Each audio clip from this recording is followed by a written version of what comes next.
In this video, I'll show you how to top up Tron in Trust Wallet. So open up your Trust Wallet. If you love to top up your Tron, what you need to do, just click on this font.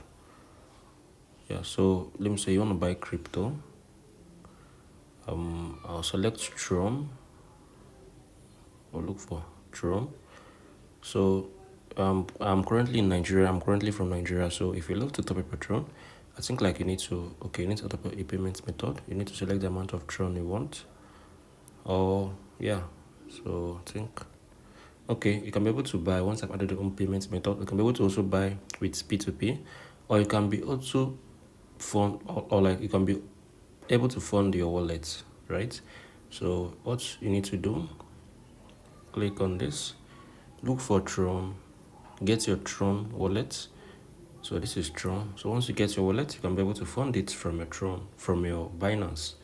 So let me see how it's gonna show. Okay, let me say I want to fund from Binance. So I'm gonna come on here, I'm gonna click on Tron.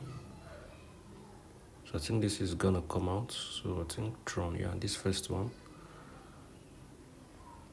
So I think once it loads up, okay, I'm gonna be able to fund from my Binance. So if you found this video helpful, share your thoughts below in the comment section. Thank you all for watching. I'll see you in the next video.